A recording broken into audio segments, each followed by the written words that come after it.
associated with Lokniti and CSDS in various positions. Some of his work, I'm just reading, apologies, I'm not going to read. It's a very huge list for all the speakers today. So I'm just going to read a few of them. The Political Culture of New India, Some Contradictions, which is a very recent work. Also, Electoral Politics in India, The Resurgence of Bharatiya Janata Party. I think, it is very, very honorable that, I have two teachers on this panel, both of whom I have had the privilege of being taught, Professor Zoya Hasan and Professor Sudha. Professor Hasan, was not only a faculty and a chairperson at the center, she also was a dean during her time in the School of Social Sciences. She has also been a founding chairperson for the Center for Women's Studies and the Center for Discrimination in Jawaharlal Nehru University. Her main works include politics of inclusion, caste, minority and affirmative action, agitation to legislation, and her very recent work, which I went through, was Growing Crisis of Congress Party. So welcome, Professor Hasan. Professor Sudha, again, another of my teachers. And I think I'm very proud, that I have been a student of both of you teachers. She has been a faculty and a chairperson at the Center for Political Studies, as well as rector of Jawaharlal Nehru University.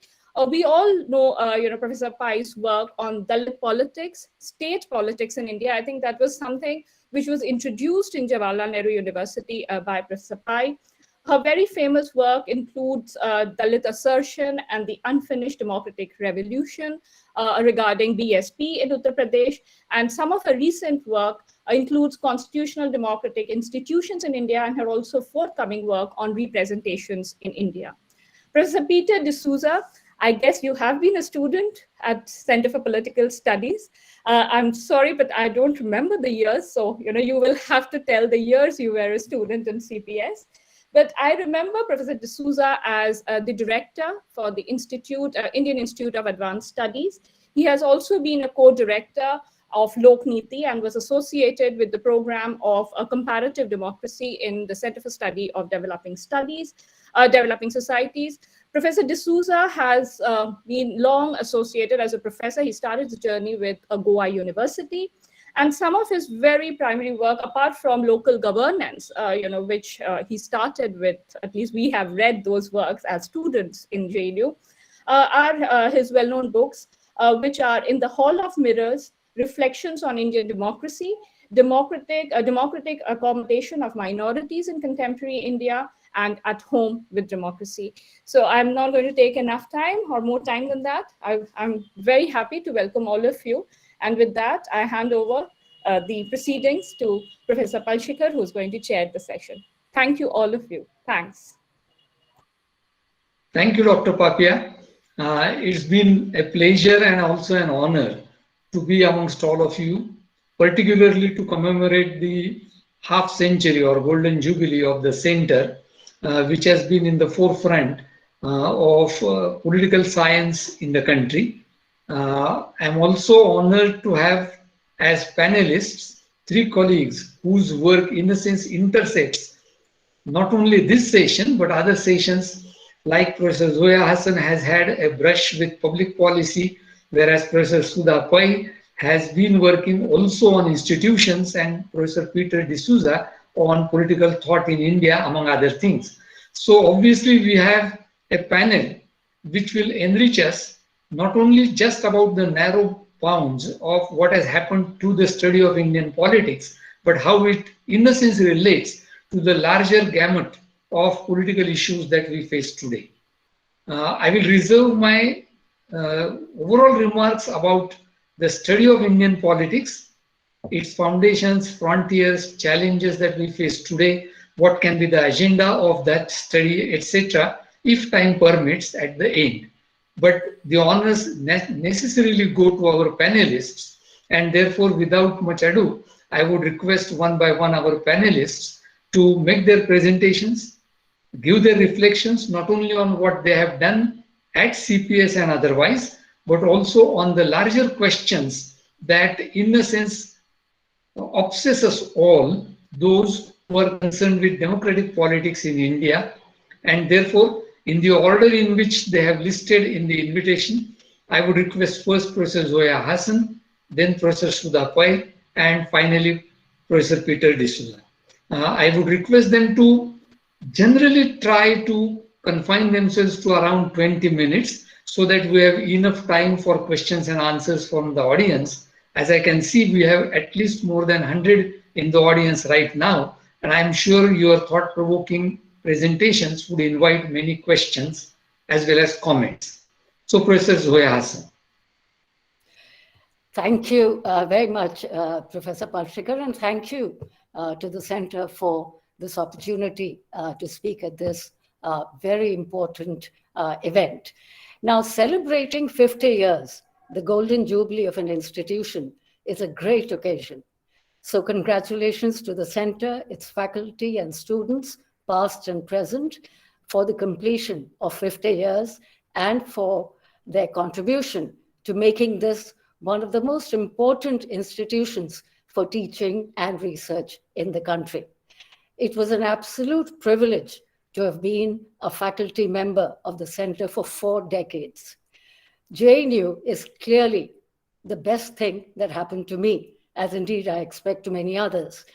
I couldn't have asked for a better job. It's been a splendid and fruitful journey, a very productive journey, and so it's wonderful to be speaking at this seminar commemorating the Golden Jubilee of the Center for Political Studies. Now, the Center has made a major contribution to the study of politics, institutions, and ideas in India.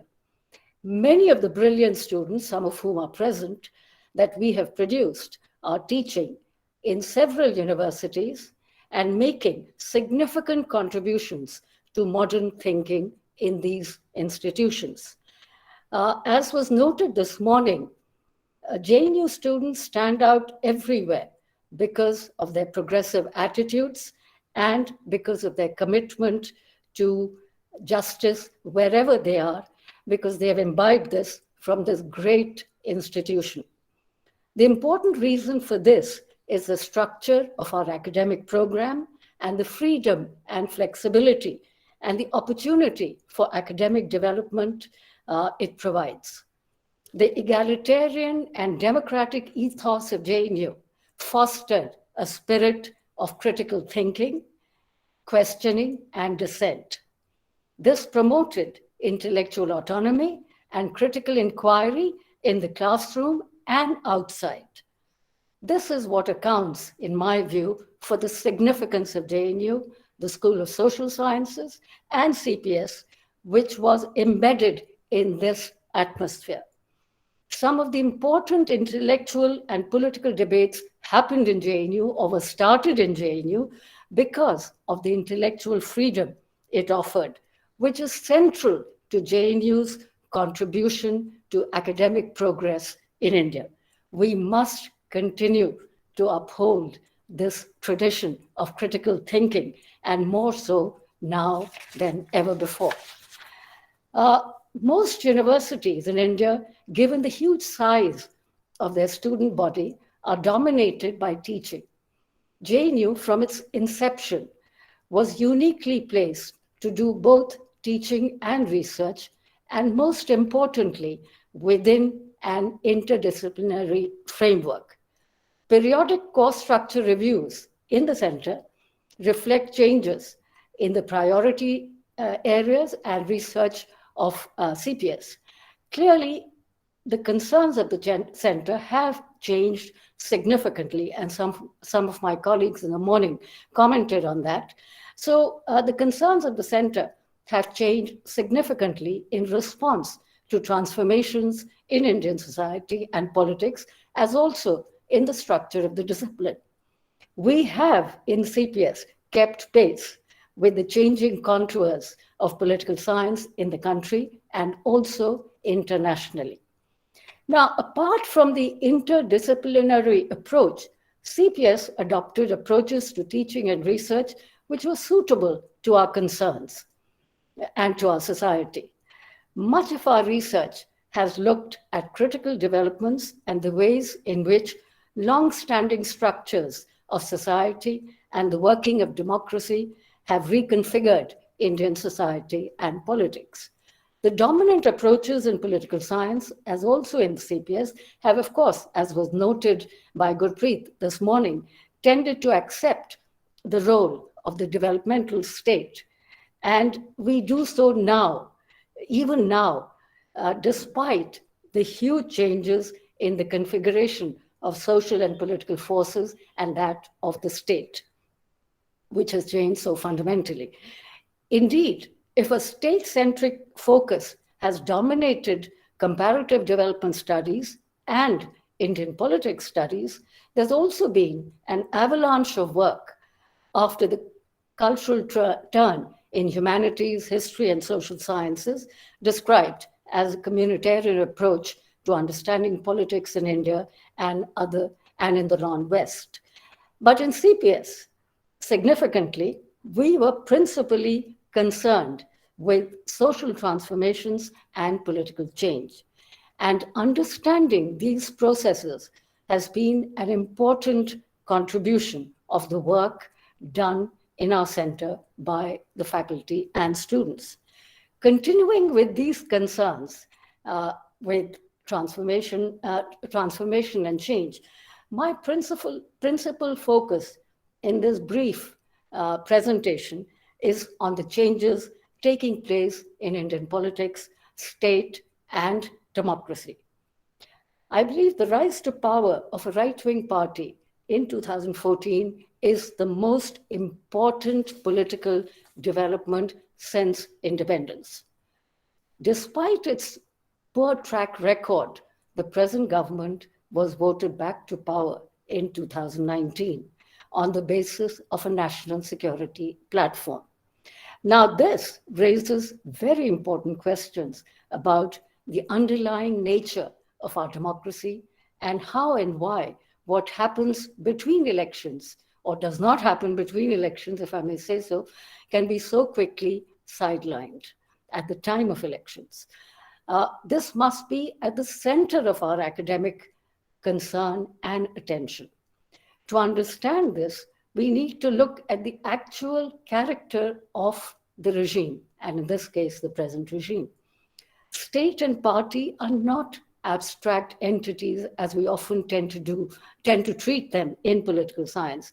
They are embedded in ideology and politics, which is responsible for differences between regimes.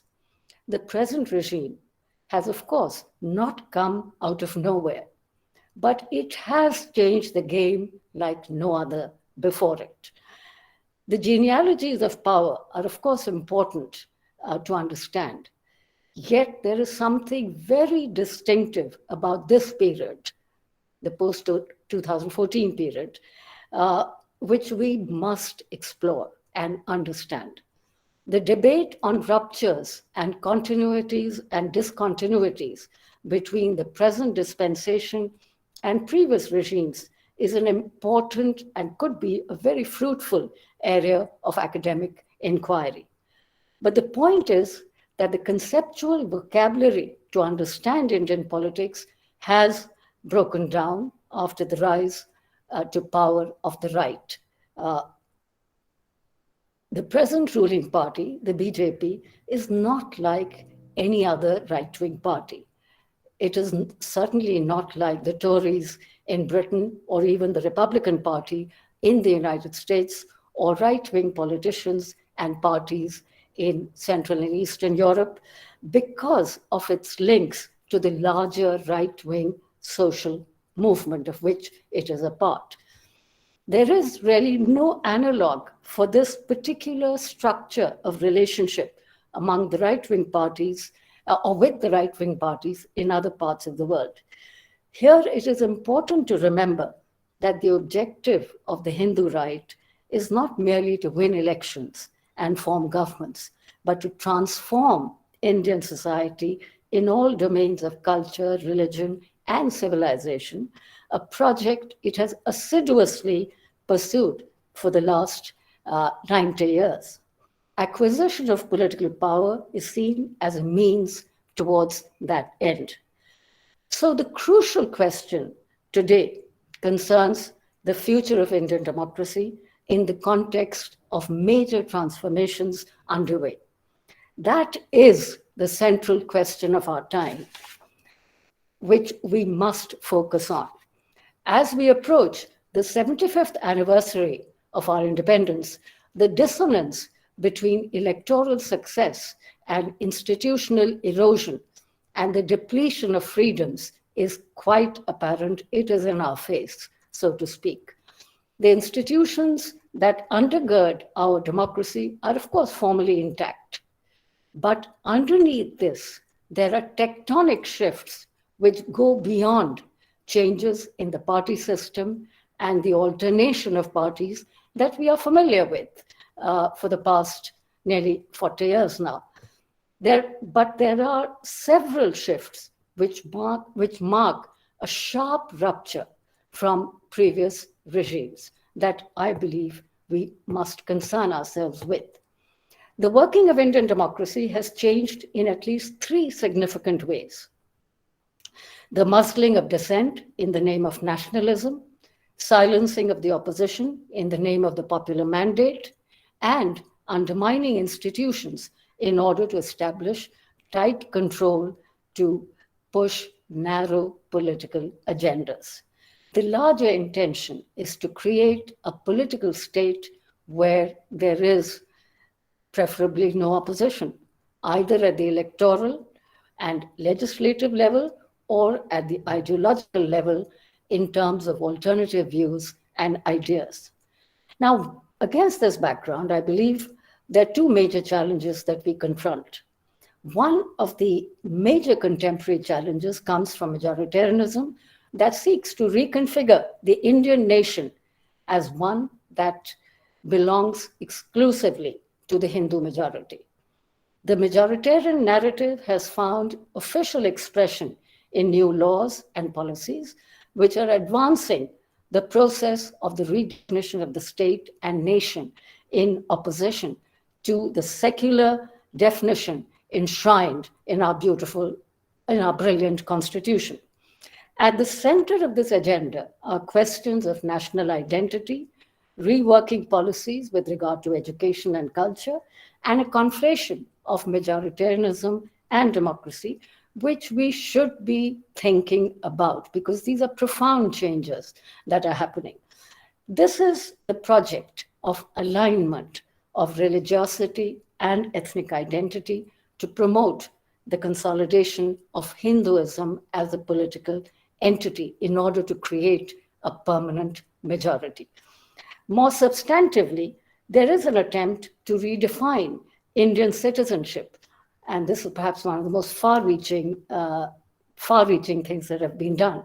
So more substantively, there is an attempt to redefine Indian citizenship based on religion and not civic equality that respects diversity and pluralism, and in the process transform the very meaning of secularism and democracy. Apart from majoritarianism, the second important issue is the marked shift towards authoritarianism. And this too, I would argue, must occupy our attention in the center. The relationship between democracy and authoritarianism is under-examined, except in regard to Indira Gandhi's emergency, but not with regard to the present dispensation, which is seriously authoritarian. Centralization, as we are all witnessing, has grown immensely in the past 7 years, now 7.5 years. The common thread running through this process is authoritarian control of constitutional and regulatory institutions and an overall erosion of the rule of law and non-partisan application of norms and laws. The drive for top-down control has targeted all public institutions that are intended to serve as checks and balances on the unmitigated exercise of executive power, not the least the investigative and coercive agencies, whilst tightening political control over them. There are several institutions whose autonomy is in question, most notably the judiciary, although the Supreme Court is functioning quite differently. And happily, one notes that under the present Chief Justice of India. But overall, I think if we were to take a slightly longer view, the judiciary's independence has been compromised. The checks and balances of constitutional government have been disturbed, even weakened. And besides this, of course, as I mentioned earlier, the freedom of expression has been curtailed, democratic deliberation has been bypassed, and major institutions are not functioning autonomously. And of course, the government has very little patience with popular protests. And I think nothing demonstrates this more than the functioning of Parliament. And what I find so striking is that though the government eventually conceded to the demand of the farmers' movement to repeal the 3 controversial laws in Parliament, but they were repealed without discussion, just as they had been introduced without discussion. There can be no greater commentary on bypassing public deliberation or sort of public discussion in the most important forum for that, which is the Parliament. So we have to make sense of these momentous changes in India's political trajectory, which has given a push to both majoritarianism and authoritarianism. The tectonic shifts that I have mentioned briefly have been advanced by the intersection of majoritarianism and authoritarianism, which is underway presently. Authoritarianism is both the means and the end. And this creates the required political outcomes through a blend of these 2 processes. These 2 processes, though separate and distinct and not entirely new to our polity, nonetheless, there currently is their intersection and the fact that they feed on each other to abate, or if you will, dilute democratic politics. Now, both these elements have been there. It is the conjunction of these 2 elements that has changed political dynamics and raises the danger of India becoming a majoritarian state with scant regard for rights, freedom, and justice. However, the last few months have shown cracks in the facade of authoritarian rule, which is caught between the conflicting poles of India's famous diversity and equally famous discontent, which is there in plenty. So the biggest challenge that the present dispensation faces is imposing an authoritarian regime on a society of India's size with its great diversity and plethora of identities that are sometimes more significant than Hindu identity. Even though the authoritarian regime restricts the scope for mass action, as we have seen, by splitting people into atomized elements or through the pursuit of divisive politics, and preventing through the control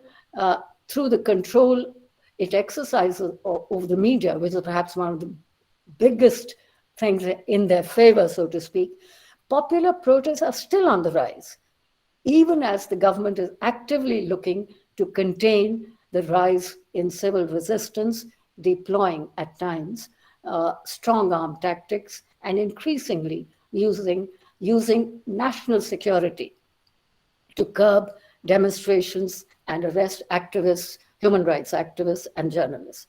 Now, citizenship protests in 2019-20 and farmers' movement are particularly important and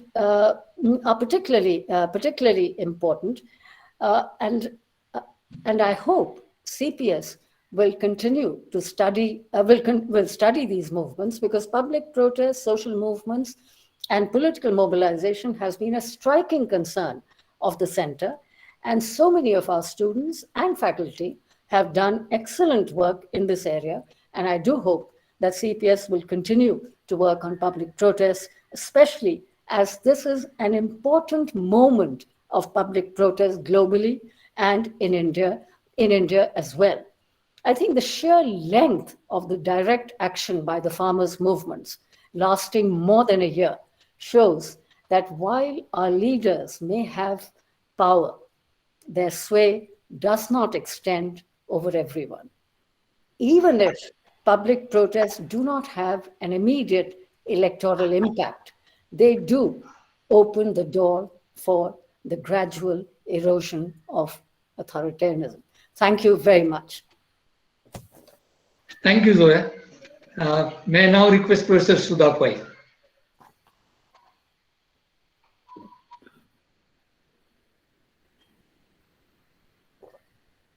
Ma'am, please unmute yourself.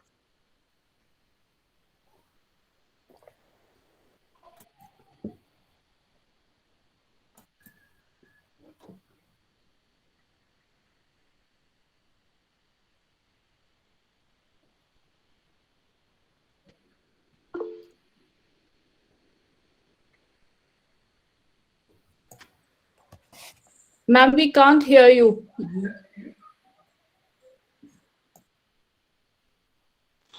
Not audible. Not audible, Professor Sudha.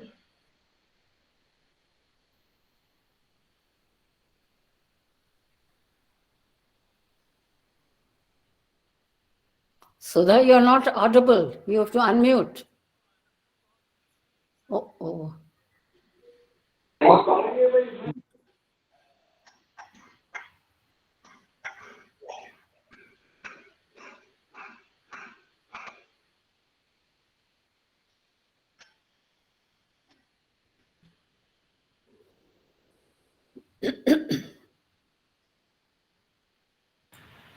Now can you hear me?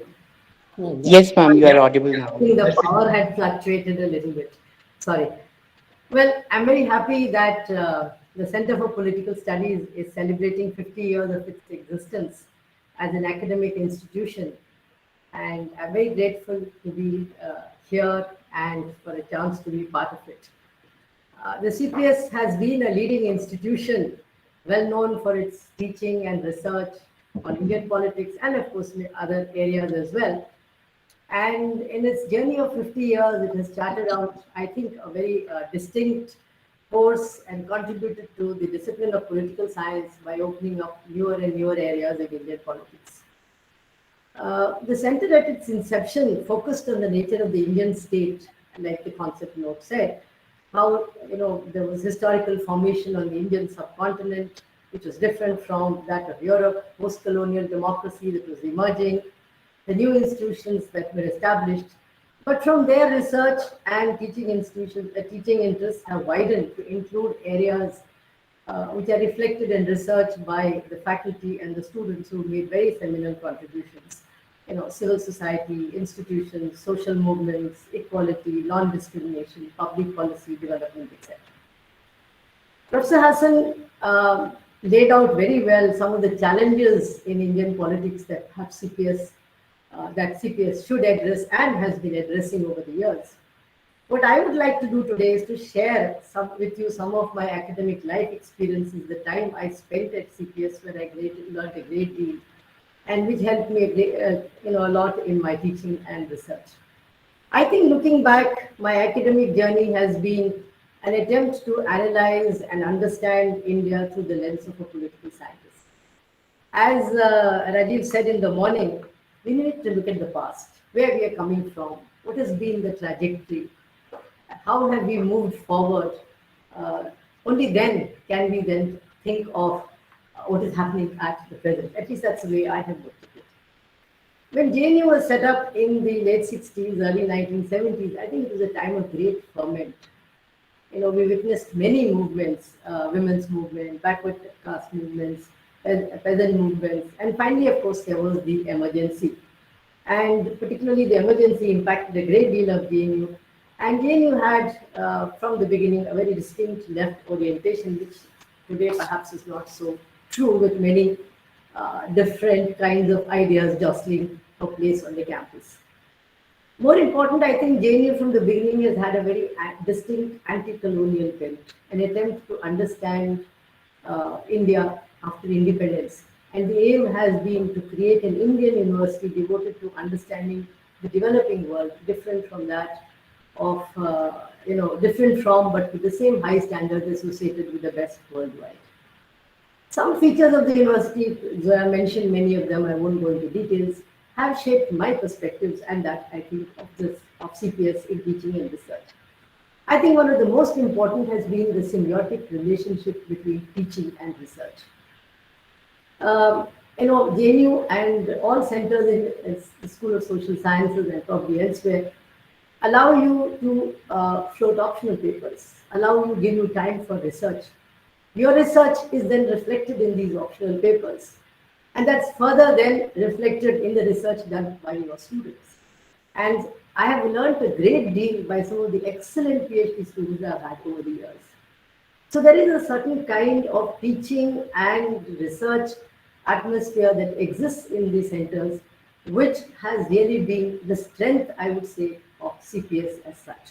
Of course, there will be other aspects of multidisciplinarity, of listening to people across the centers. I remember listening to Professor Bhalla, Professor Romila Thapar across centers, so many great people and ideas being shaped by them. Now, coming to, as I said, my academic journey. In the morning, Gurpreet mentioned that, CPS, at least from the outside, came to be known as a center for political theory. It is very important. I would agree with her. That was one perception. But when I joined the center in the 1980s, I would like to say that there were many conceptions or conceptualizations of political science within the center. There have been many, many strands within the center. Indian politics is also one of them, perhaps one of the most important. And it is the weaving together of these strands that has given CPS its strength as such. When I joined the center in 1980, despite my PhD on Indian politics, I was asked to teach comparative politics, particularly the developing world, an area that at that time was neglected by most institutions in India, most colleges and so on. After some time, it made me realize that understanding India through the wider perspective of the developing world was extremely important. The center, and particularly some colleagues, encouraged me to also offer an optional paper called Politics in Third World Societies in the late 1980s. And in this course, critical of theories of modernization and development, the prism through which developing societies were, at least in the early 80s and subsequently for some time being analyzed. In this course, we argued that the trajectory of the post-colonial developing world was different. And theories of development, underdevelopment, A.G. Frank were avidly read. And even the idea of unilinear development, that the developing world was going to become a mirror image of Europe, was criticized. The idea that, and one of the students of mine said this to me, I remember, that if you are standing in a country on the periphery or the margins of the world, your view of the world is different, was a very exciting idea. Equally important, the paper covered Asia, the study of Asian, African, Latin American countries. And what I discovered, and so did many of my colleagues with whom I discussed this, was that many of the problems faced by non-Western societies were much closer and more similar to our own, rather than Western societies in which at least I had been very assiduously schooled when we were in our undergraduate, in our BA programs and so on. Theories of the state in Africa, in Latin America, the work of Franz Fanon, the work of many Latin American political scientists. Why some countries such as Brazil, Nigeria, Pakistan, and Bangladesh experience military rule, but India has not. Well, I think very interesting idea to think about. The point I'm making is that it is out of these debates with colleagues and students that arose my desire, and I think this is something which I share with colleagues, for understanding and theorizing on India, drawing on her own historical and contemporary specifics. I think this is one of the hallmarks. To what extent we have succeeded is for others to judge. But I think this has been one of the aims of the center, and something that we have tried very hard to pass down to our students and to also try and show in our own research as such. Coming more broadly to Indian politics, in the 1980s, much of the academic teaching and research in Indian politics was on the Indian state and its journey in the post-independence period, in the post-independence state, the role of the Communist Party, politics of the Nehruvian state, land reform, state-led development, democracy, industrialization, etc. But I think it was gradually realized that the Indian states in our federal system had come to occupy a very seminal position at the national level. And this led to the opening up of, as Popia mentioned, very early perhaps in our in being, the subdiscipline of state politics in India. It led to much greater, multidisciplinarity, as there was a need to delve into the history of regions, how they gained an identity of their own, their sociological, economic character, what role they played in the national movement, and so on. And much research by the center faculty has been on various aspects of state politics, which has contributed to an understanding of the seminal changes taking place in the states and how this has impacted on national politics. As we have moved forward in the post-independence period, state politics has impacted to a great extent on national politics as such. And the states had greater autonomy with the rise of regional parties. They became, in fact, partners in central governance, and following liberalization, they attained greater financial freedom. There's the rise of new social and cultural identities that asserted themselves, and new party systems leading to fresh alignments in practically every national election as such. Also, most importantly, the states had gradually developed over time an arena of their own region-specific characteristics, relatively autonomous from national politics. So I think a lot of this research has shown that both a regional and a national identity has developed side by side. Maybe it's less in some regions, more in some other regions, there are differences. But neither has effaced the other, nor has the continued presence of a regional identity led to balkanization as was predicted in the 1950s. And I think this was a substantial contribution by the center to the growing area of Indian politics. I think there were three aspects that interested me, shaped my research, and that of many colleagues in the center on state politics. One is the rise of regional identities and state reorganization. A lot of work has been done on the linguistic states, for example, Professor Asha Saragi's work. I've also looked at how, revisiting 1956, the work of Ambedkar on reorganization and so on. Secondly, you have democratization and regionalization of politics, which underlies the rise of regional parties, identity politics, social movements, electoral politics in the states. It's an area which I share with Professor Zoya, Hasan, and many others. Thirdly, there's a whole question of economic reform, which has shaped state politics also in recent years around issues of growth, equity, governance, much of which was opened up by the entry of Rahul Mukherjee into the center, and I learned a great deal from him. All of this led to the handbook that I brought out on the Indian states, to which many who are present here have also contributed as such. One regret I have is not having pursued comparisons across states, which would have taken more time. And I do hope colleagues will do that, because I think that is also a very, very important area that needs to be looked at. In the 1990s, the study of caste acquired a great deal of importance in social sciences. Of course, it was always there in the case of sociology. But in the 1990s, with the rise of Dalit assertion, the formation of Dalit parties, not only in UP, but in Tamil Nadu, we look at, assertion in Andhra Pradesh and elsewhere in the country, we find that caste, which was studied earlier as a sociological category, now with the construction of Dalit identity, challenge to upper caste domination, etc., it entered the realm of politics, as identity politics drove both mass and electoral politics. Following the trajectory of this movement has been very interesting, and in this I have not been alone. It has been a part of a larger shift within the center, for which it has become very well known. Much research has been undertaken by faculty members on issues such as social justice, humiliation, group rights, minorities, identity politics, and so on. So this has been also another seminal contribution and an area of Indian politics to which the center has made a lot of contribution. I think a lot of this was possible because CPS is situated within the School of Social Sciences, and the the interface between us and sociology, history, and so on. So all of these new areas which opened up also are because of the interaction and multidisciplinarity of the social sciences. Another area which has attracted many of the faculty members is the idea of globalization and economic reform in the 1990s, leading to re-evaluation and debate on earlier notions of socialism and state-led growth.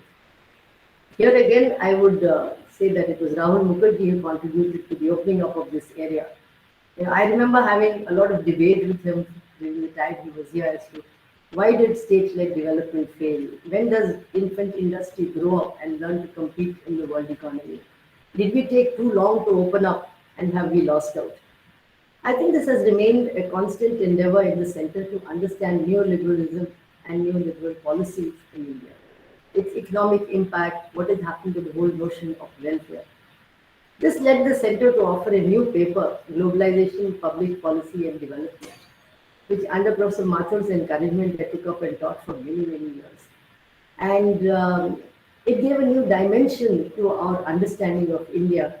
And I remember a large number of student theses ranging from telecom policy, foreign direct investment in multi-brand retail, public-private partnership, GNNURM, and the changing nature of the state in India, etc. So, and many have also explored the cultural impact of globalization.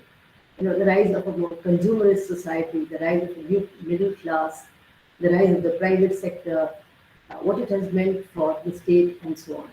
So this remains an area of interest on which maybe more work should be done, and which is also shaping what is happening closer to our own times.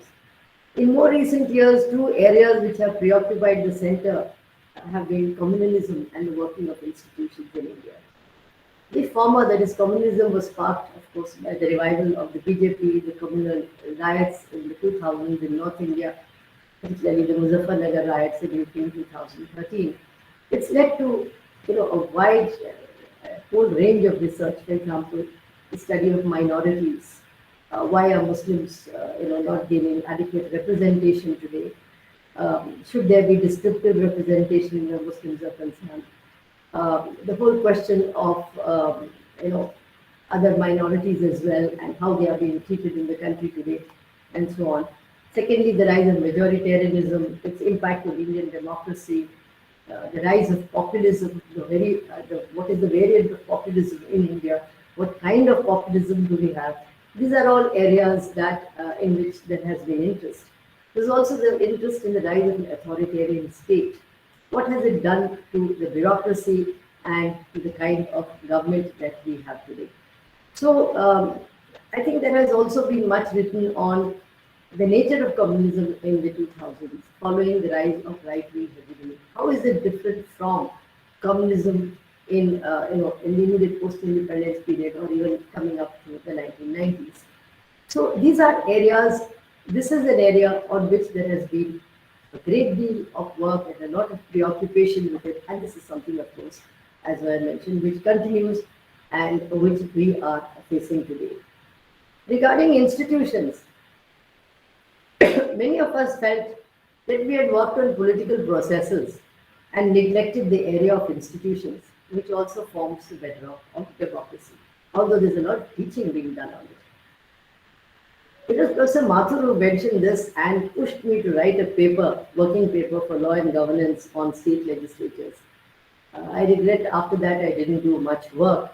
I went back to political processes and to Dalit politics and so on, but it was a very, very interesting experience, and that is what also led me to teach that paper on globalization. But the desire to look at this area has grown in the center due to the decline of institutions, which has been very steep over the last few decades. Parliament, there has been work on the Election Commission, of course, in the center. But then the higher judiciary, the Reserve Bank of India, the higher bureaucracy, investigative agencies such as the CBI, which have gradually become pawns over a long period of time in the hands of political parties and governments to control and abuse power. So the right, I'm sure tomorrow Professor Arora will have more to say on institutions and federalism and so on. But this is an area that does need to be looked at much more closely.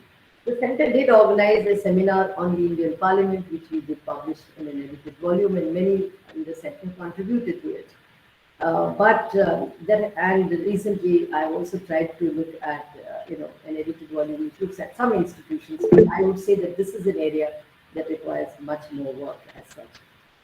Coming to the contribution that some of the contributions that CPS has made. It has, of course, been, as I already said, in the forefront in teaching and research of social science, and particularly political science, Indian politics, and so on in the country. I remember in the 1990s, the UGC sent in for a list of our compulsory and optional papers, and these were then made model syllabi for other universities across the country as such. But I think the most important contribution has been public speaking and writing in the media, newspaper articles. Many have been sharing their work on Indian politics in newspapers, articles, and public interactions, contributing to the growing image of CPS as a center of excellence in political science. Substantial number of areas have been covered in these articles, such as from elections, political parties, secularism, communalism, decline of institutions, and so on. CPS students are found, as has already been said by many, as faculty members in almost all universities in India. And we have large number of them in the foreign service, in the IAS, and in NGOs, in police service, and so on. I remember at least twice when I went on field work, the district magistrate was a JNU person. And I had to tell him, please don't come with me, please don't send your people with me, nobody will answer questions. We were looked after so well. So wherever you go, you do encounter people who are from JNU, and they look back very fondly at this institution. As CPS moves ahead to greater heights, I would like to take also this occasion to dwell on some of the challenges faced by the faculty. I think there should be more collective research by the faculty, which could lead to greater contribution in areas which are already covered and open up new areas, for example, environmental policy. I think making seminal contribution on whether old or new areas requires collective research.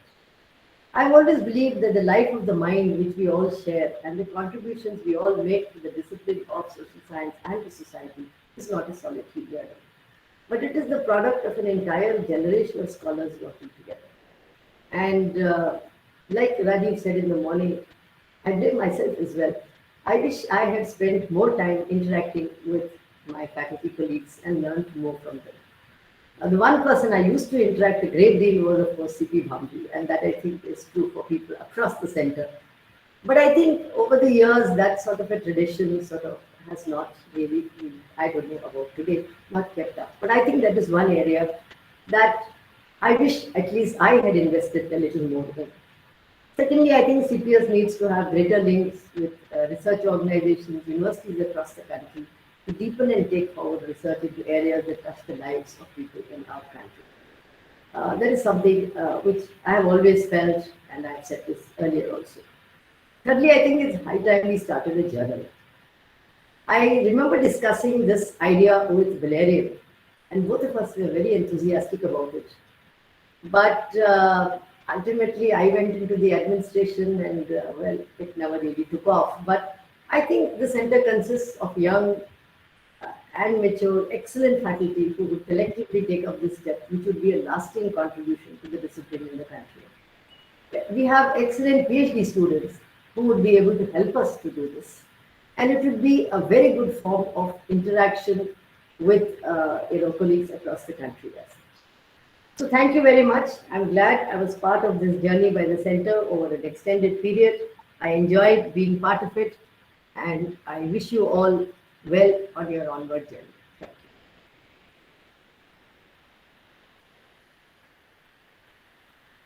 think Mr. Palshikar has stepped out for a minute.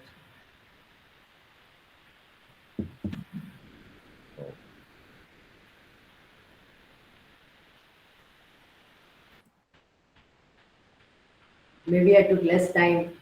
I was told 15 minutes earlier, so I didn't take too much time, but maybe Narendra can come No, in. I think, ma'am, he left by chance. Sometimes there is He got technological issue. disconnected, Narendra. Yeah, that's how it I is. think I have taken about 20 minutes. Maybe, yeah. So, Should I wait for Suhas or should I begin? let's wait for half a minute or more. Let me call him up. I'll just call him up. And It happened suddenly, I think. yeah, that's what. Sometimes.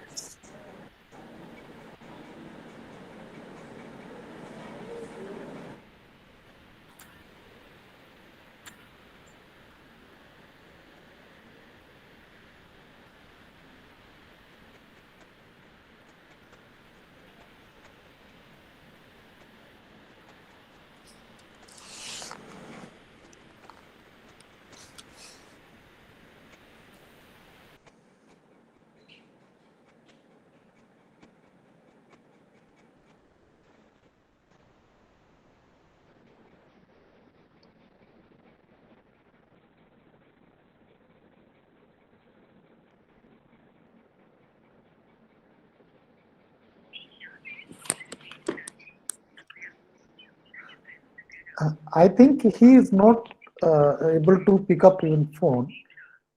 So Should I begin? Yeah, please. I think we, Professor Peter D'Souza, please, you can begin your presentation. Yeah. First of all, can you hear me clearly? Yeah, we can. Yes, sir. Yes, sir. Okay. So if I'm clear, let me begin. Hello. I'd like to begin by thanking Professor Nagendra and the department for inviting me to the celebrations. It's a great occasion for both reflection and recalibration. And I'm delighted to be here amongst old teachers, colleagues, friends, and the next generation of political science.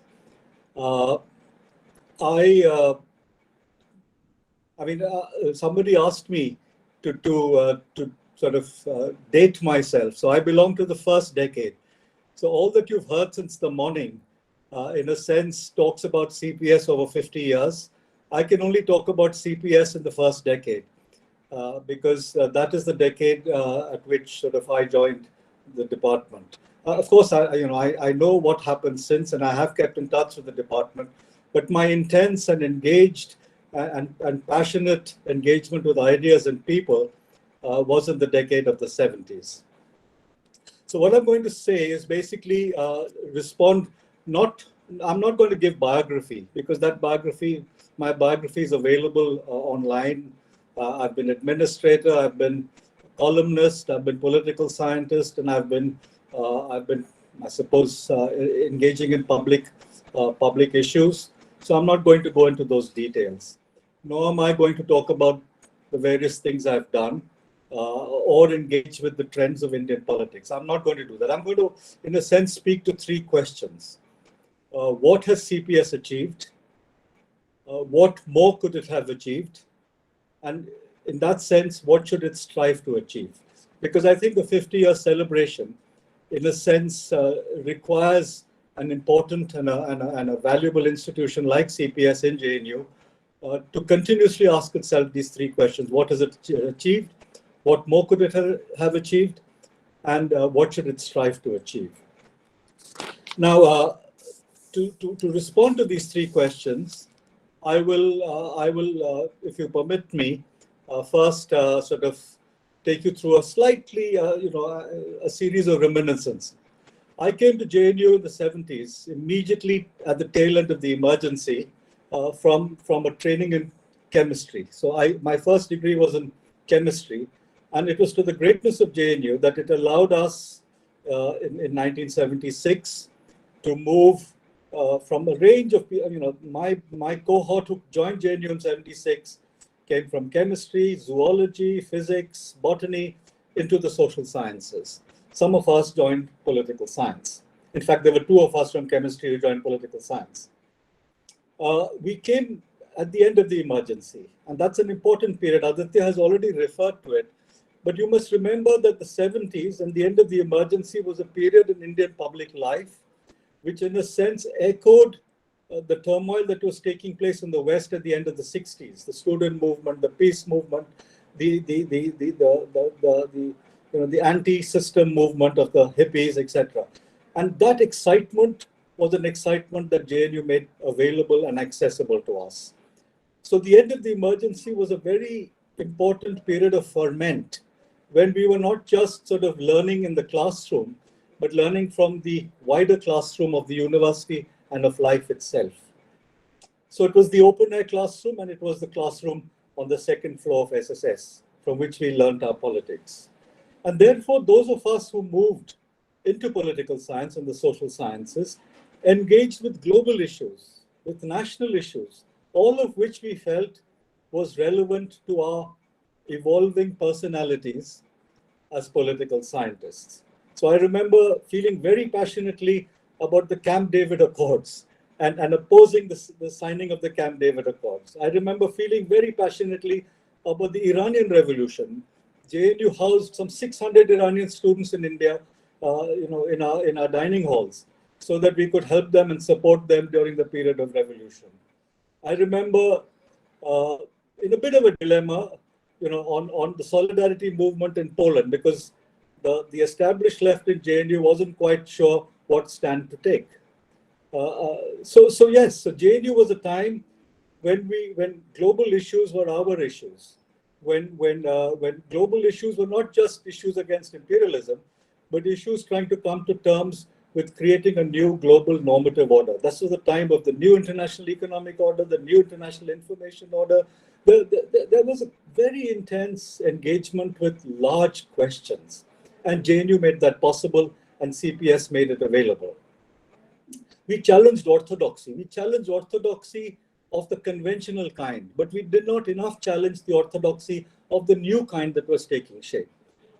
Now, I say this because when I look back at that decade, I remember being introduced to this very, very cryptic statement by Karl Marx, which everybody espoused, but I think few people understood. Philosophers have always interpreted the world. The issue is to change it. As if the interpretation was straightforward and self-evident, and now that we have the interpretation, we need to change it. 40 years on, that still remains to me a big question. Moving from the personal to the institutional, let me remind some of you, and Zoya, please correct me if I'm wrong, but the center, let's go to the nomenclature of the center. It was very deliberately and self-consciously called the Center for Political Studies, not Center for Political Science. Every department across the country was Department of Political Science, but here were the wise men and women of CPS who said it should be called Center for Political Studies, which meant that in a sense they were taking a decisive and deliberate position against the kind of positivism and the children of positivism that was growing in the discipline. So structural functional theory, systems theory, behavioralism were no-go approaches in the development of CPS. So it was all right to have scientific socialism, but not political science. Science was all right for socialism because utopian socialism was not acceptable, but political science, well, was not acceptable. So that's something that we need to think about.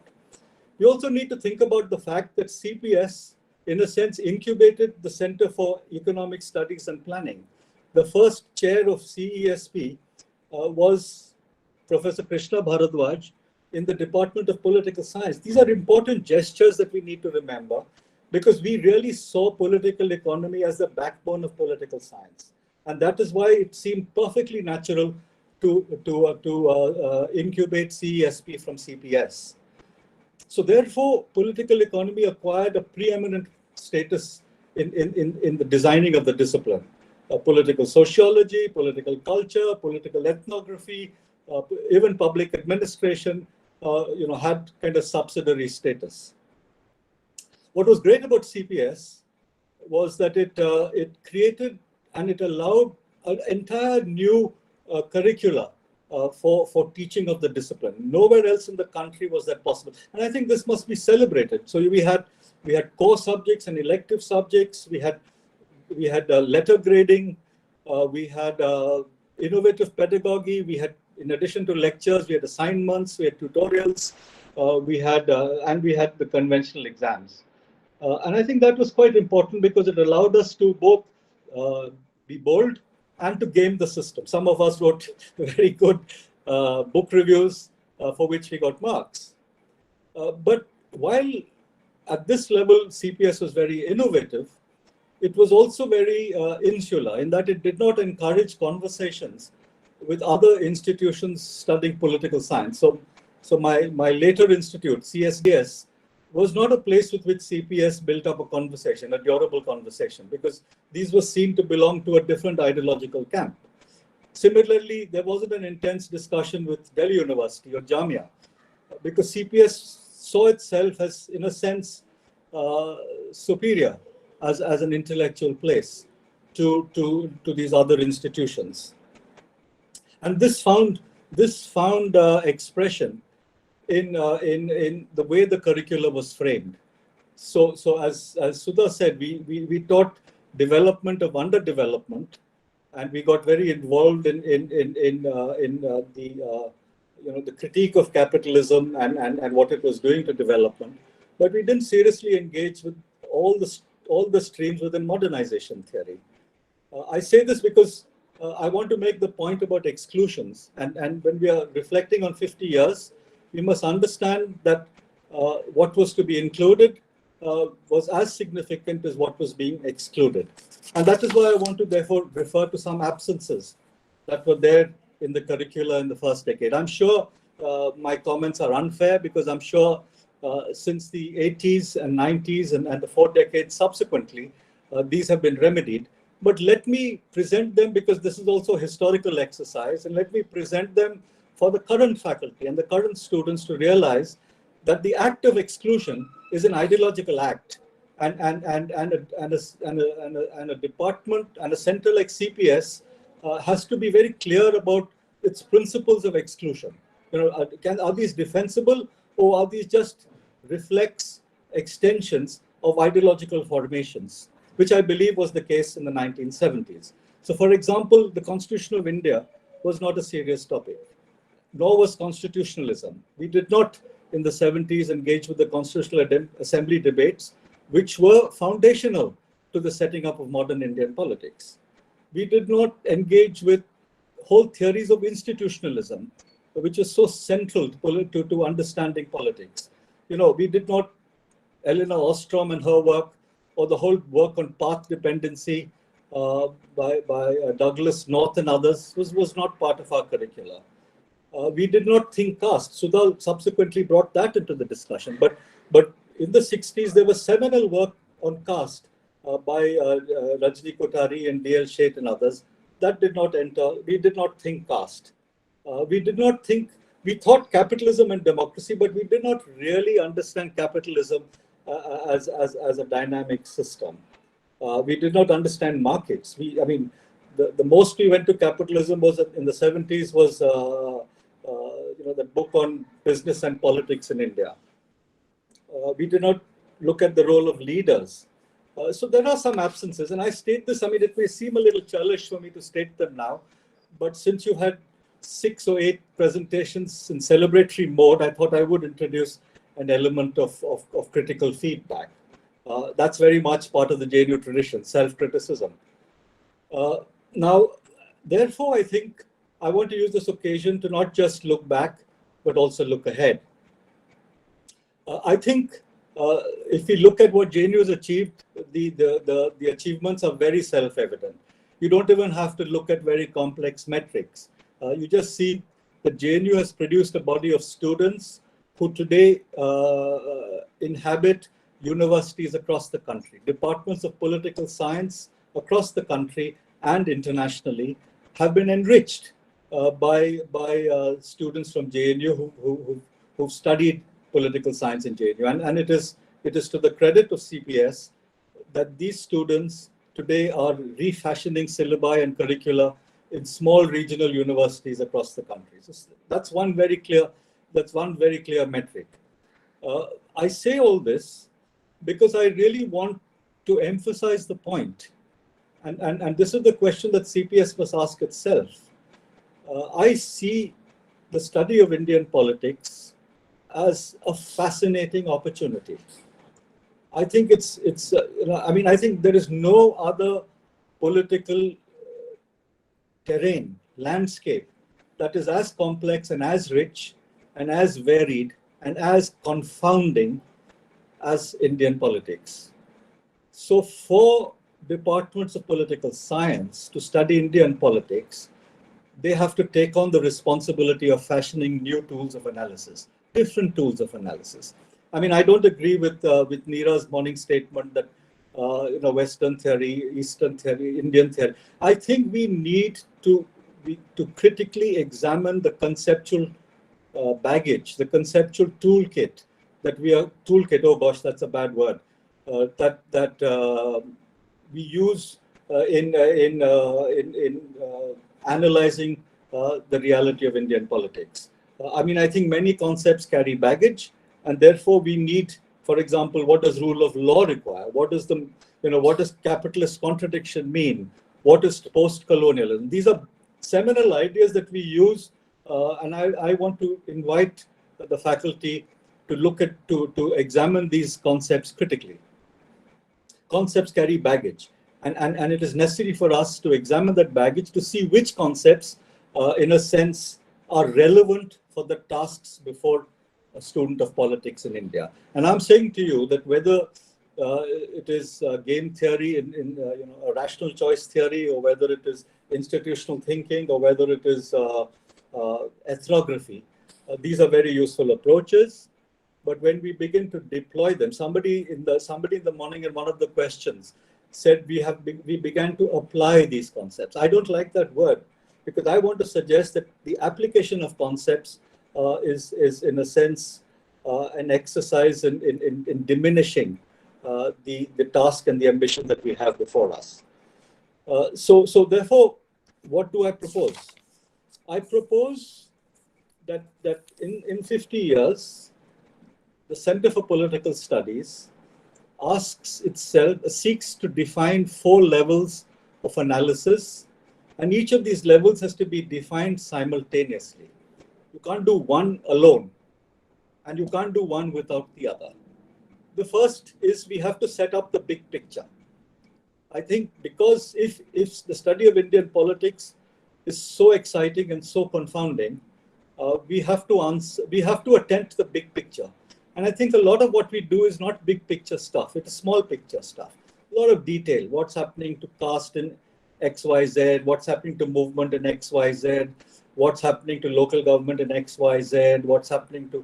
So we use concepts uncritically to build a narrative which is fairly descriptive and with a lot of data. Of course, there's a lot of data, but it's not big picture stuff. And the big picture stuff is basically an answer to the question, what is democracy doing to India? And what is India doing to democracy? This is a question that D.L. Sheth posed, I think, very, very imaginatively. And it's a question that has no definite answer. We have to keep answering it. What is democracy doing to India? Yes, a lot of transformation. Structures are collapsing. Structures are changing. Gender, caste, youth, small business, big business, ecology, everything is being transformed through democratic processes. So we have to ask the question, what is democracy doing to India? But also ask the counter question, that if all this is happening over 70 years, what is India doing to thinking about democracy? And that second question is the question that I think remains. So that's level number 1, what I call the big picture level. The second level is the trends. What are the trends that we see in Indian politics? Zoya has outlined some of them.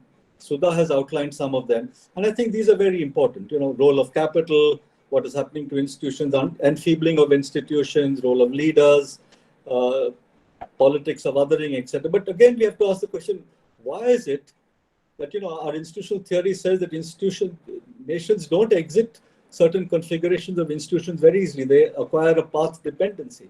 How is it that in 7 years, all our core institutions have become so enfeebled? This is a question we must seek to answer.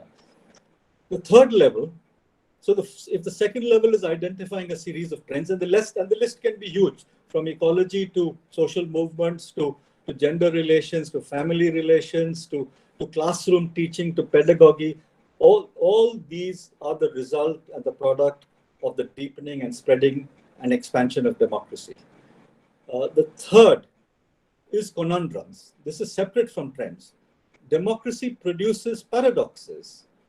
Should the defense of minority rights mean safeguarding personal laws? Not a straightforward question.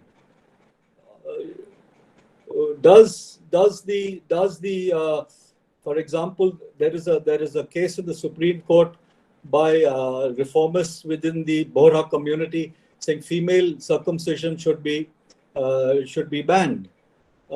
Should that also extend to male circumcision? Conundrums. I mean, imagine that would be an outcry. So the third is to identify a list of conundrums that democracy produces, that Indian politics produces, and over which we need to engage. Sabarimala, should the state enforce access to women in Sabarimala, or should it go? Should it sort of pretend that there is no issue? I think this is again one of those difficult questions. Should modern education be imposed on tribal communities? Should they be brought into modernity, or should they? We talk in terms of hegemony, and we talk in terms of should they be left without access to the benefits of modernity? So the third issue is conundrums. The fourth is, of course, a series of case studies. And I would really urge CPS to encourage its master's students particularly to do case studies across the country. We need to build a huge body of data which becomes available for those who are trying to do the meta analysis. I say this because we just published a book called A Companion to Democracy with Rutledge, which is titled Fragility, Resilience, and Ambivalence. And it's got 19 case studies that we have encouraged. And it's fascinating to get to know what democracy is doing right across the country, from mining regions in Jharkhand to environmental movements in Kerala.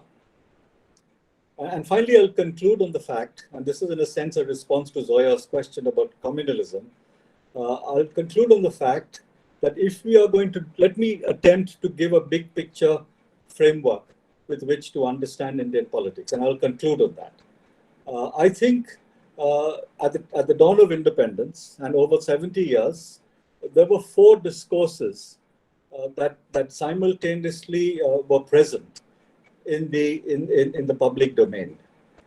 There was the discourse on state building, what Sudha mentioned.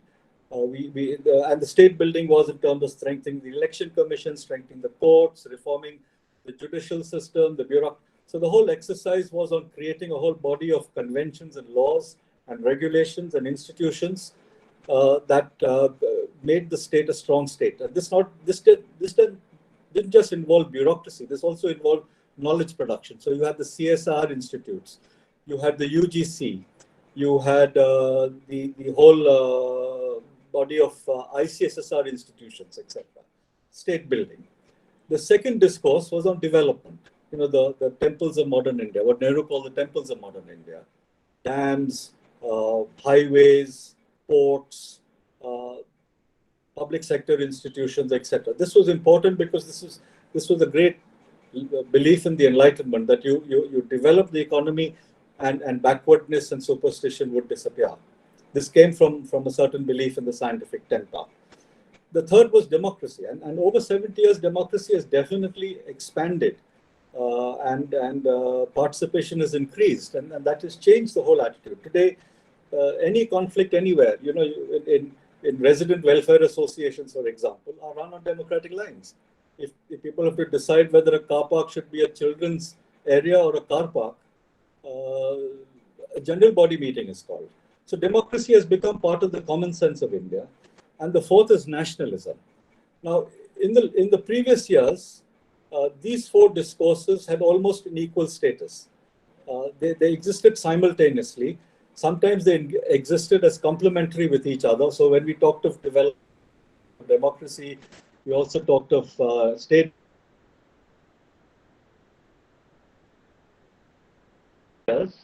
Nationalism as a discourse has acquired preeminence. The other discourses of democracy, state building, and development have become subsidiary discourses to nationalism. They all have to pass the nationalism test.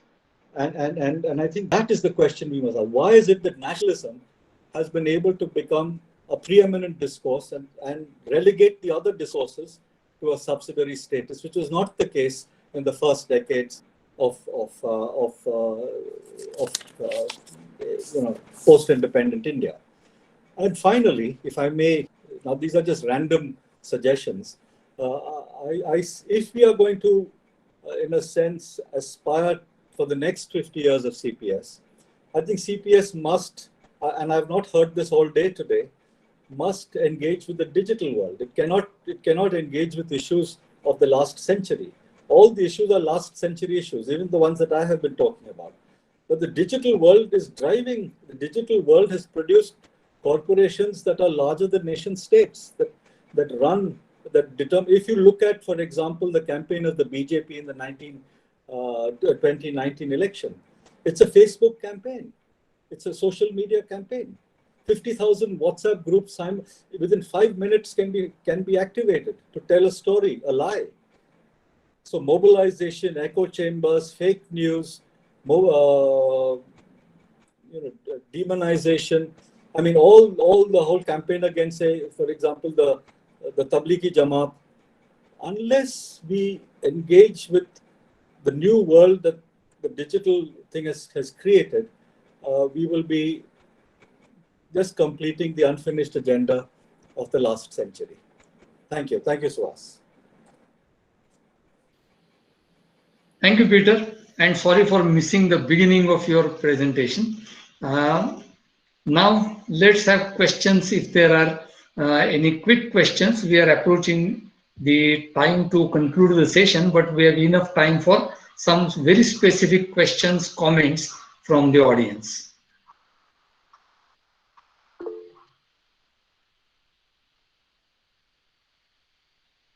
Yes, please, Gurucharan.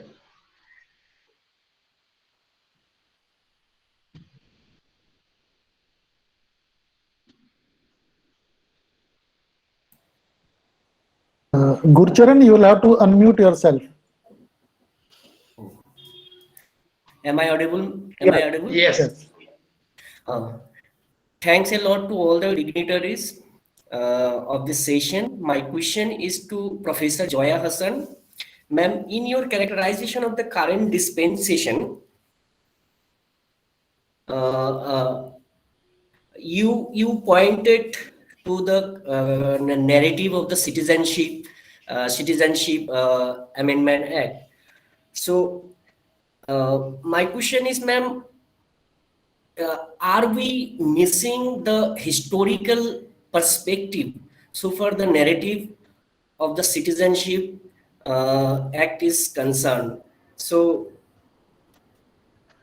I would like to draw your attention to the particular fact that like the Immigration Impulsion Act 1950 were in tone with the preferential treatment to the Bengali refugee. Constituent Assembly debate also shows some kind of tone that, and even like CPIM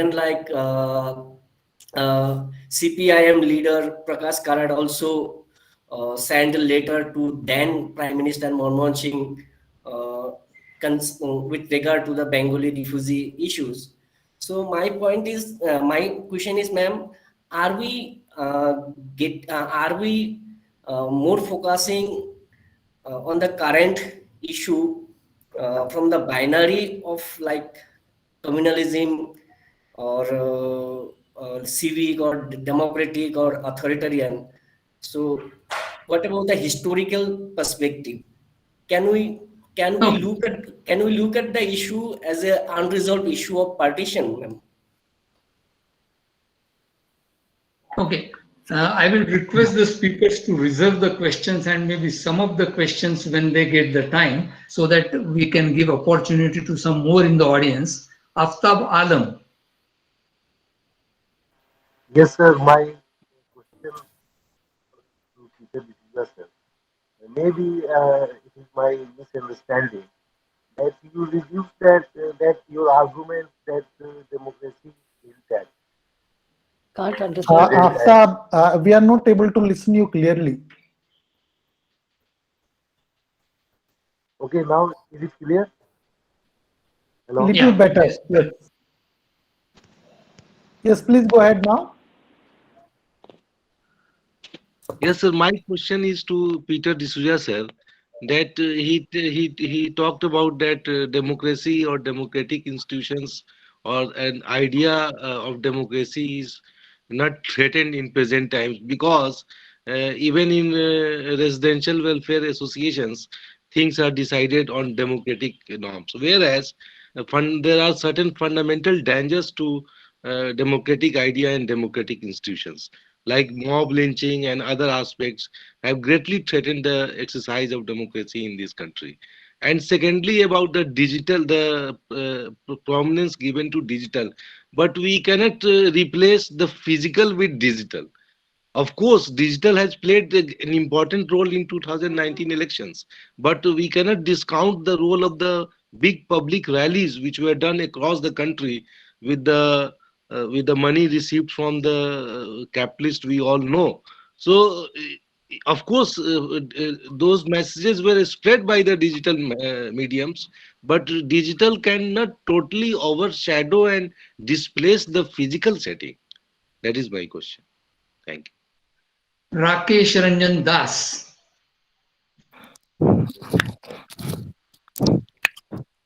Hello, sir. Sir, may I ask one question? Yes. Yeah, so good evening, everybody. My name is Rakesh Ranjan Das, and I am pursuing my post-graduation in political science from CPS JNU. So my question is to Professor Zoya Hasan. I mean, during the course of your presentation, you said one thing that we at CPS had been actually keeping pace with the changing contours of political science, or we can say politics at large. But ma'am, I mean that my observation has been in the past 1 year that I've been studying here, that somewhere somehow we are actually not keeping in pace with the kind of I think the kind of academic counter that can be done to the kind of discourse or the narrative or the kind of agenda that the right wing is trying to push in the country for 6-7 years. And actually, because see, right, as far as I observed, that right wing is actually consistent with its agenda, be it Ram Temple or the repealing of 370, and now it seems that the Sri Krishna Janambhoomi movement is there on the cards. And so the old kind of terminologies that we have been using for the past 56 years, like it is a threat to communal harmony, it can be threat to secularism, these things are not actually touching the pulse of the people at the core level that I have been saying that.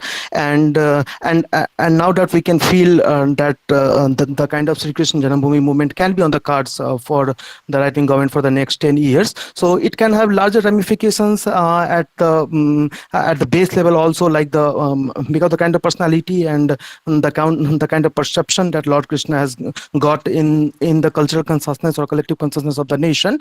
So it can also change the kind of voting patterns, like the Yadavs and Brahmins both voting may vote for the same party because the kind of these things. So it can lead to the consolidation of hegemonic Hindu identity at the larger level, and even the organizations that are working outside India, like the ISKCON Temple and all others, can support this kind of movement. So the old terminologies that we had been using during the Ram Janambhoomi movement, that actually failed, and they got consolidation throughout India.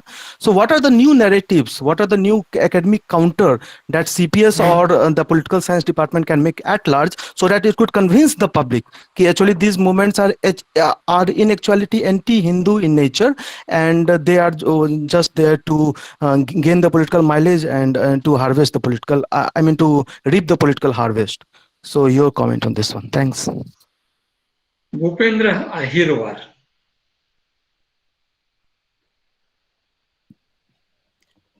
Thank you, Chair, to giving me this opportunity, and I completely feel privileged to listen to the giants of political studies and in Indian politics in particular. So, my question is to Professor Zoya Hasan. Ma'am, thank you for your wonderful presentation on the rise of majoritarian rules of Bharatiya Janata Party and the declining values, democratic values. I was wondering that the kind of authoritarian Hindu national state and its majoritarian rule is often being a kind of challenge to democratic values. But in recent years, there has been protest, what you call popular protest against these majoritarian rules. So in this regard, the protest against citizenship amendment bill and farmers movements has been celebrated and has been termed as a kind of anti-fascist and anti-authoritarian kind of move in its spirit and in its struggle.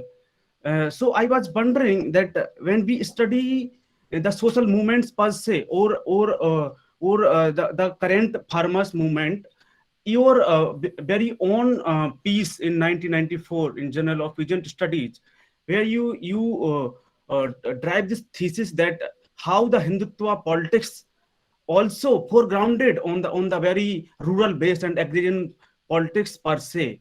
So like I was thinking that it will be very much beneficial if you can provide a kind of lens and framework in order, like a kind of because there has been a kind of attempt from the scholars that that the anti-HCA protest was a kind of sectarian kind of assertion, whereas the kind of farmers movement has been seen in a very much secular framework. Need to be brief, Bhupendra.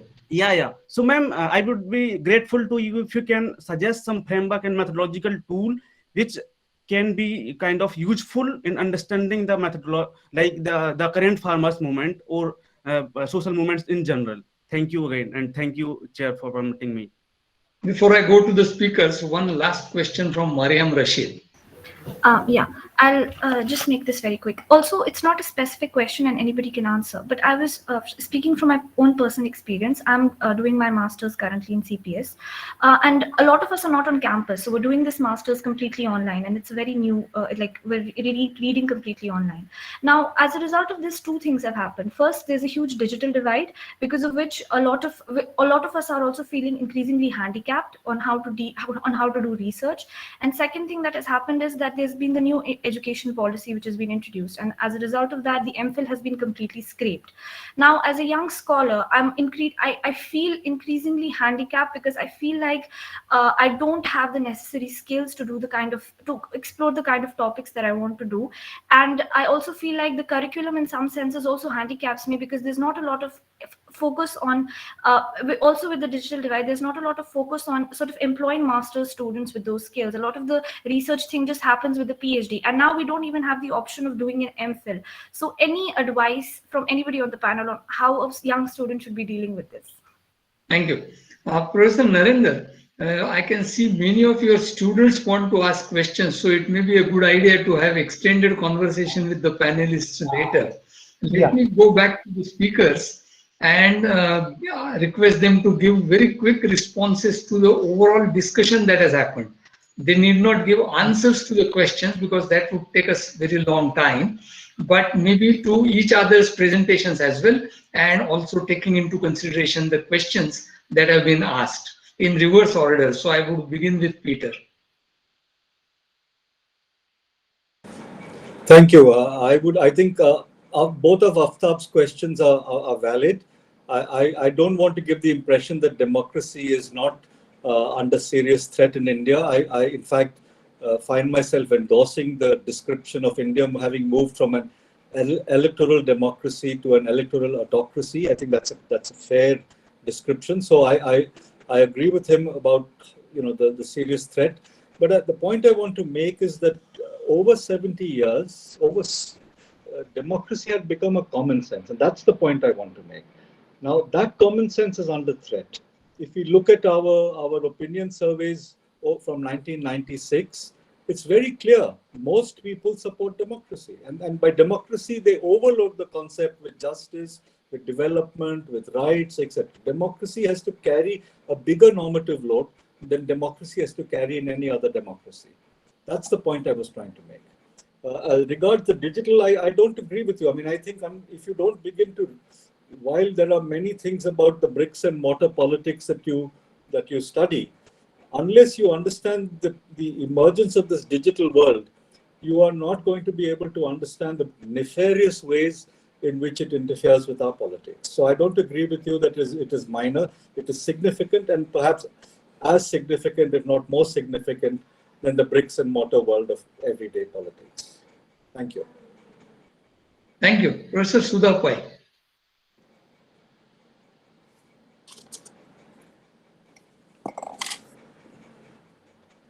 Ma'am, you will have to unmute yourself, please. Unmute, yeah.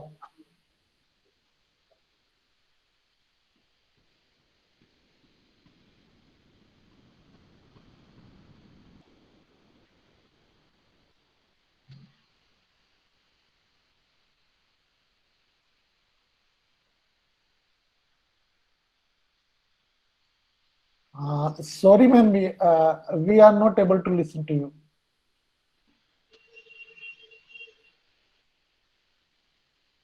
There is an icon, just click on that. Yeah.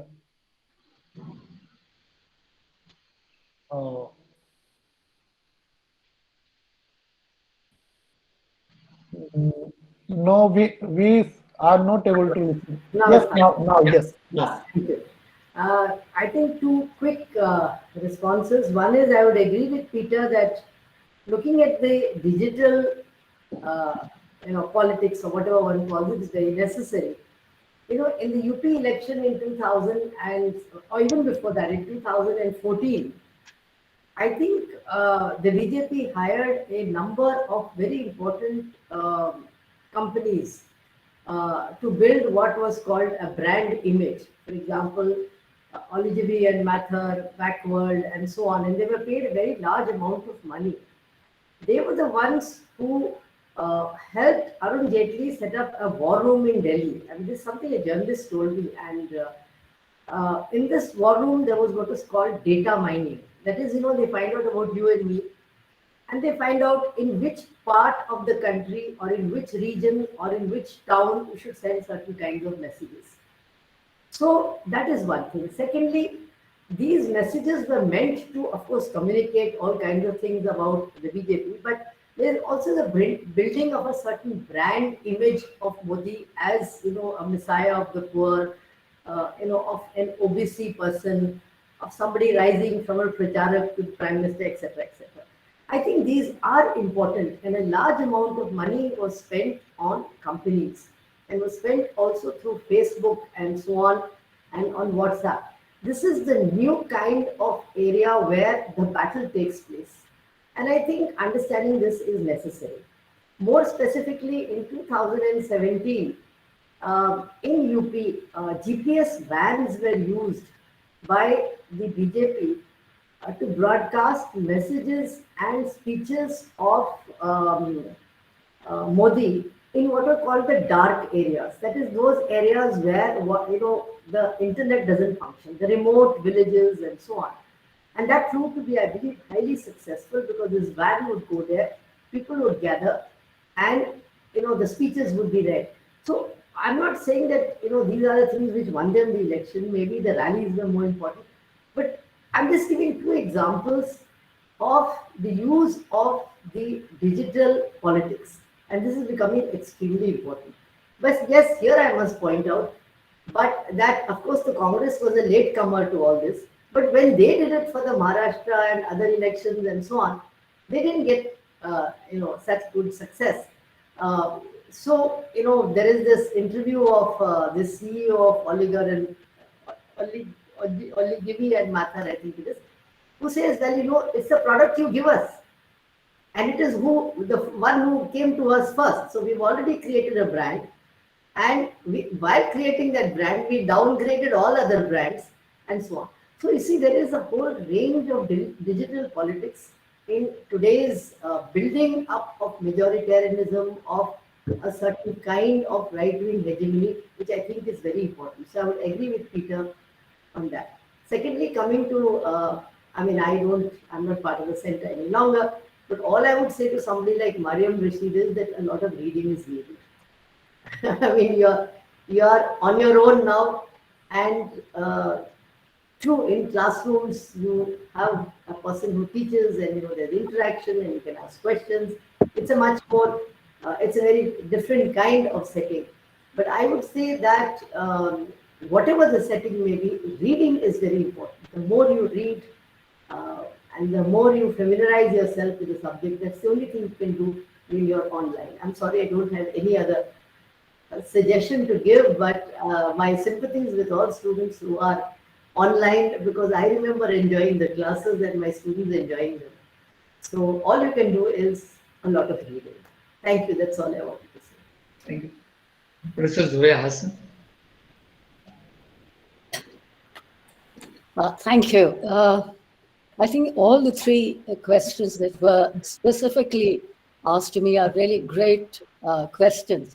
And it actually shows that the spirit of critical inquiry that I was talking about in my presentation is alive and kicking in CPS. So that's really very heartening indeed.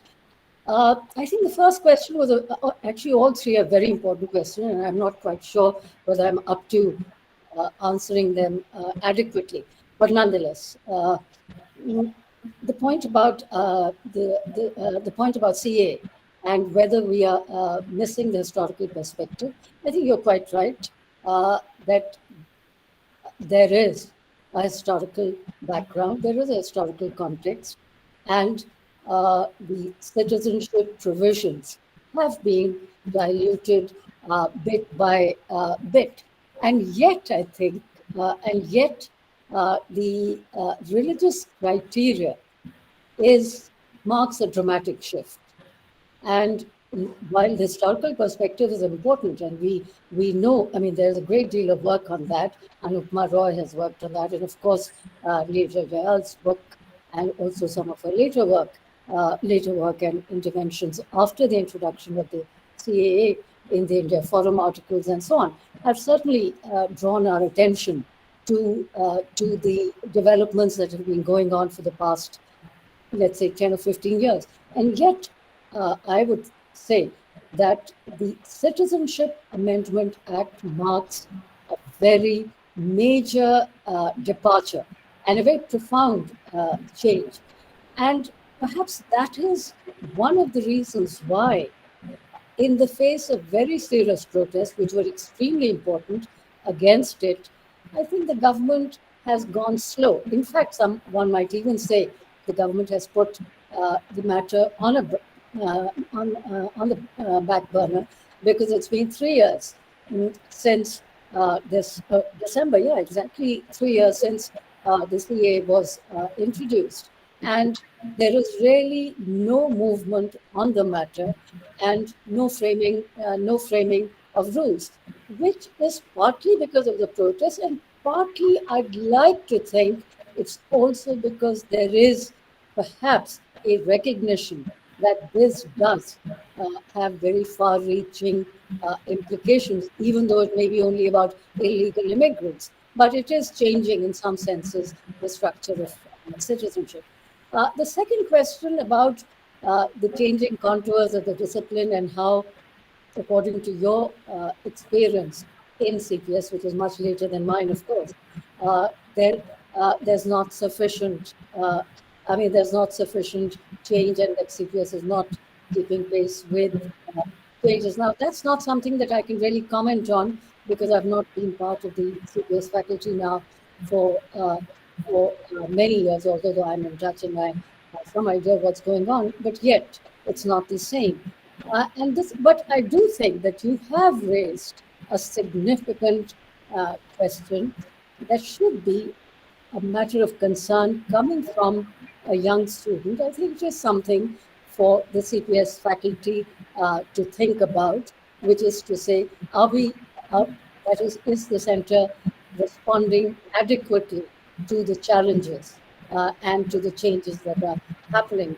But at the same time, I think we have to be also mindful of the fact that that even, the center can certainly interrogate what is happening, and yet it cannot be a substitute for political opposition, which has to happen obviously outside a university. But I do think that you raise an important question. I do hope that the center will consider the need to intervene in the public debates on these very, very important issues that are before us.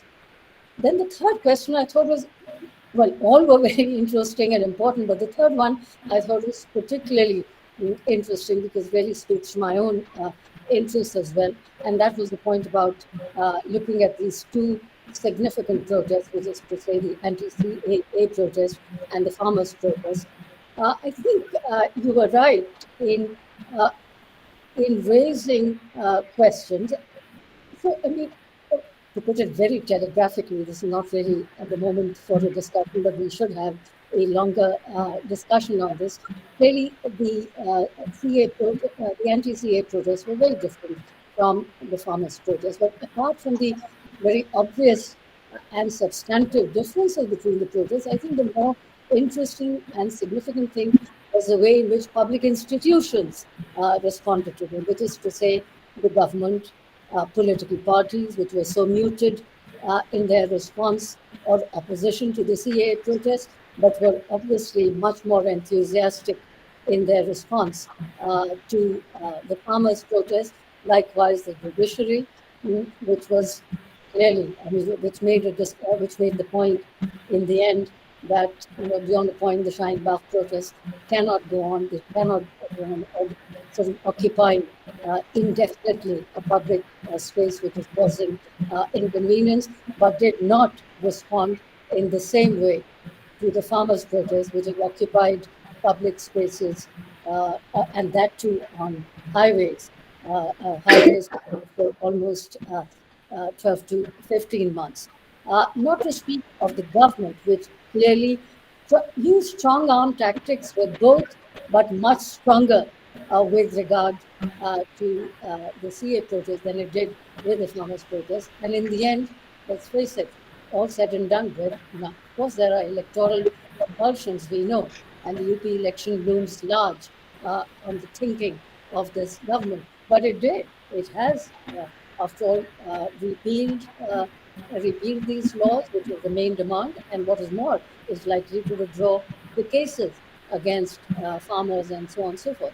Obviously, nothing of the kind has been done with regard to the protesters against the CA who are still languishing, most of whom are still languishing in jail for more than a year.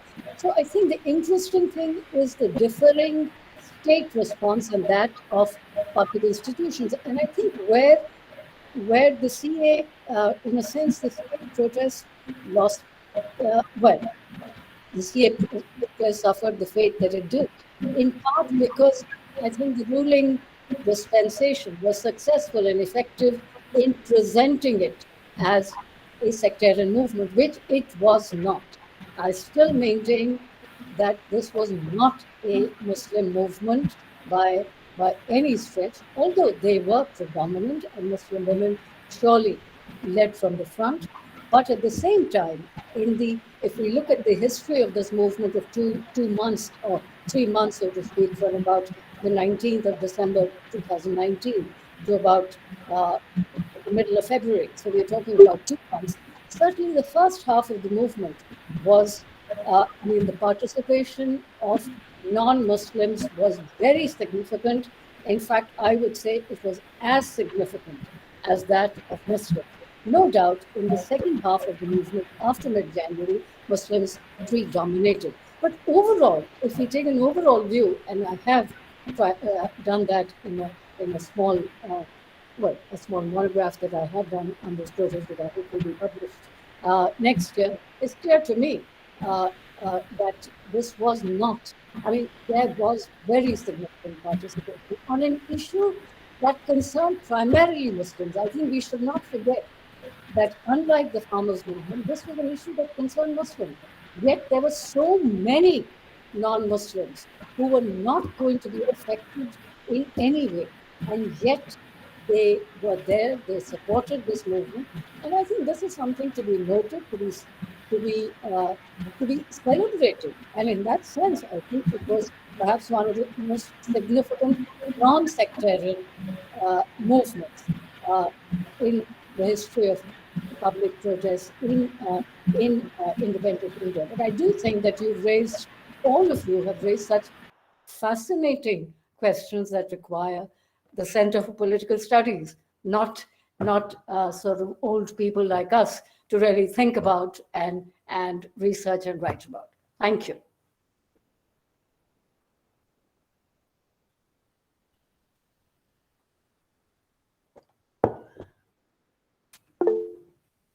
Professor Palshikar, please. I think we have. Oh.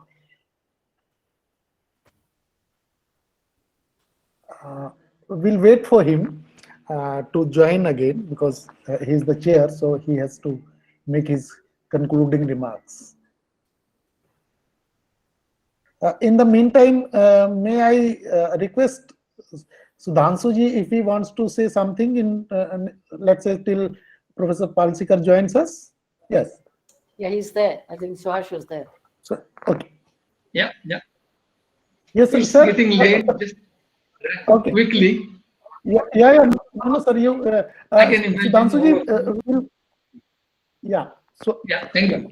Let me begin simply by congratulating the CPS not only for completing 50 years, but completing 50 years of illustrious career of an institution, and then also having the tenacity to celebrate that in order to make sure that the next generation of students and teachers remembers what the earlier people have done and how to take forward that legacy.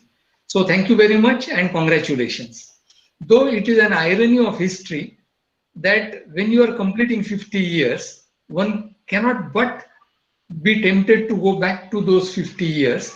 When the CPS was being founded, for example, it was a time when a crisis of democracy was brewing in an embryonic form.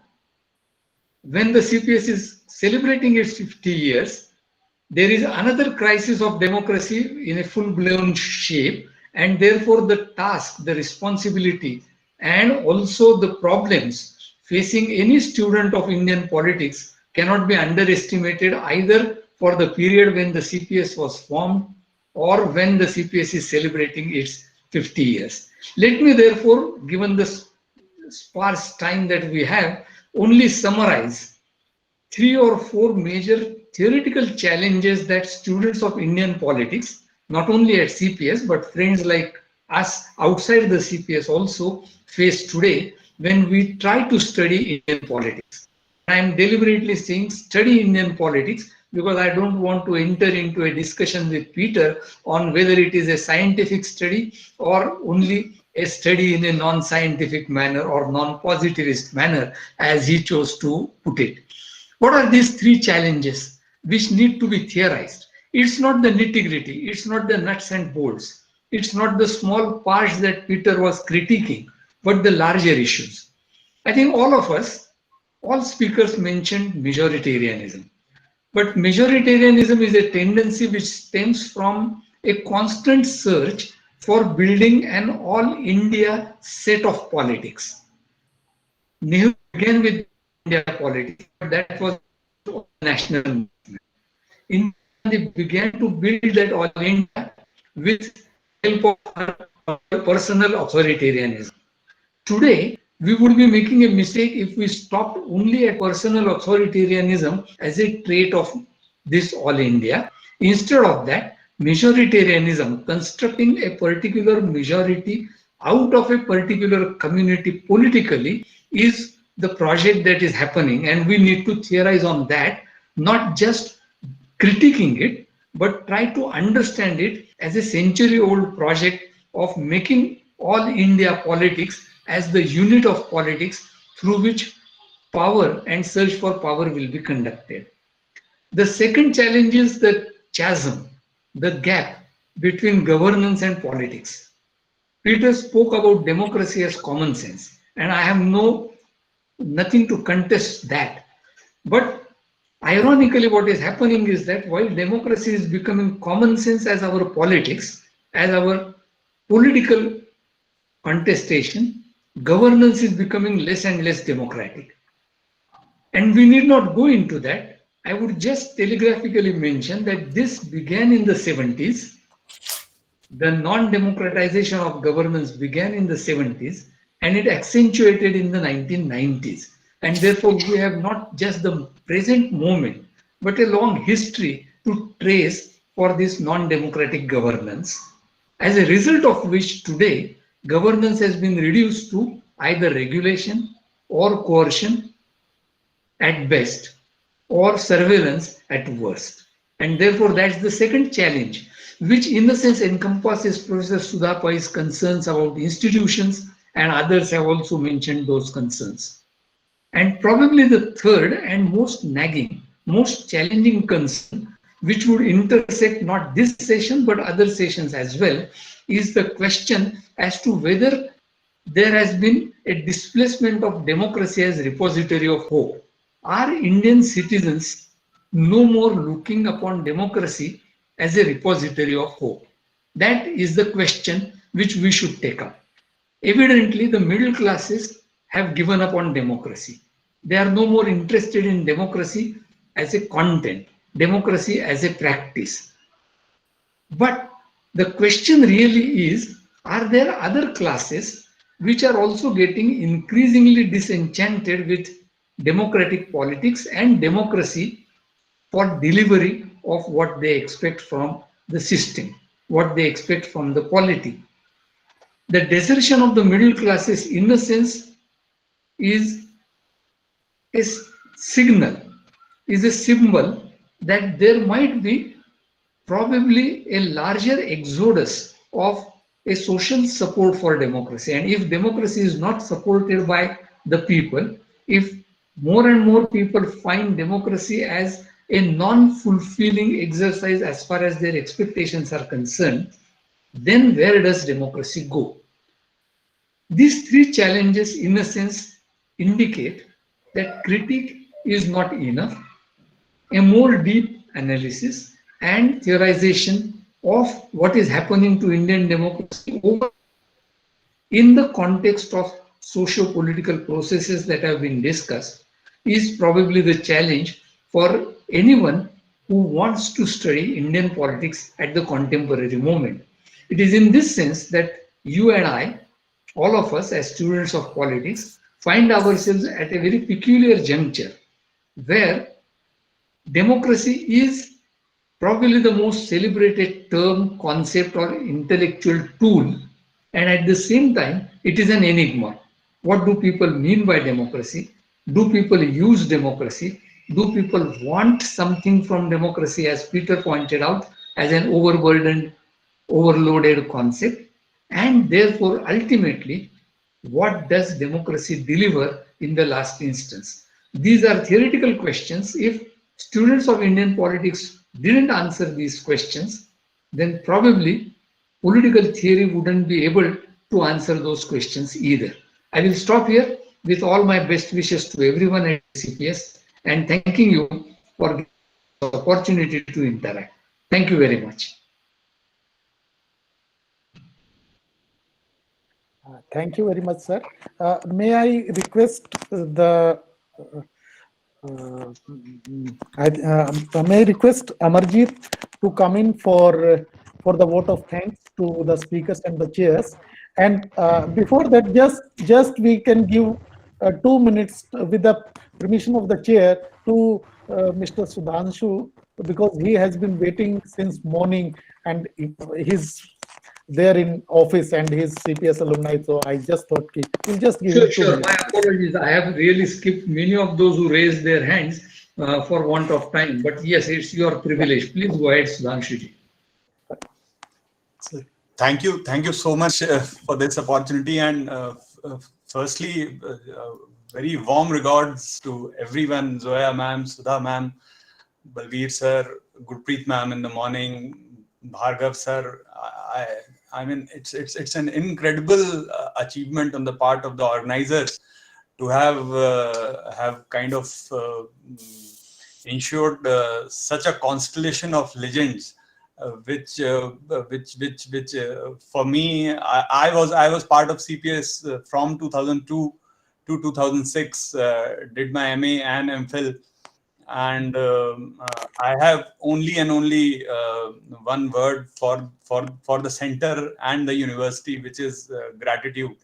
Heartfelt gratitude for all that the center has given me, and I am voicing so many like me who are part of bureaucracy. Everyone whom I meet who is from JNU and who is part of some service or the other has within his or her heart JNU beating even now. And being in Delhi helps, because then the resonance happens when you can visit the campus. And I know I'm not discussing hard issues which have kind of been dealt with during the course of the day, but this is straight from the heart, and I hope to the heart. CPS for all of us and JNU has been like another parent, like a mother. And this commemorative function after 50 years, and just to repeat myself, to have managed a constellation of legends like the ones who have spoken today and who would be speaking tomorrow is an amazing feat. And I wish it was offline, but good that it is online. Otherwise, many like me perhaps would not have kind of attended it because it's difficult to leave office and go to the center. But then the conference room setting, the lunch, the real lunch, not the virtual lunch, would have been a welcome change from the monotony of the office. So thank you so much, CPS, for arranging this, and I look forward to the sessions tomorrow also. Hopefully all of us can attend it. And thanks in particular to some of the people who posted the link on the social media, and then I kind of shared it. There is a WhatsApp group of civil servants from JNU in that group, and many of whom actually joined during the course of the day, but could not stay on long enough. So once again, thank you CPS, thank you JNU for everything, and much more, which words can never do justice to JNU and CPS. Thank you so much. Thank you. Well spoken. Thank you. Yeah. Thanks. Yeah, Amarjit, please. Thank you. Yeah, am I audible? Yeah, very much. Okay. Good evening, everyone. I am honored and lucky to have the opportunity to deliver the vote of thanks on this special day commemorating 50 years of JNU on behalf of CPS. I liked the session very much. It was very informative, insightful, and illuminating. I would like to thank Professor Zoya Hasan, Professor Sudha, and Professor Peter D'Souza, and the chair Suhas Palshikar for that. I express immense gratitude to the speakers. On behalf of CPS, I would also like to thank the organizing team, particularly Shivani, Supriyo, Jigyasadi, with the chairperson, Professor Narendra Kumar, and the faculties, and also the volunteering team, Jyoti, Ashik, Pankaj, and MA students for report writing. And finally, tomorrow is the second day of the conference, as we all know. So I, on behalf of CPS, anticipate a great number of participation, as we had in the morning sessions. That was quite overwhelming. So thank you once again. Thank you all. Thanks. Thank you. Yeah. Bye. Thank you. Thank you, everyone. Thank you, everyone.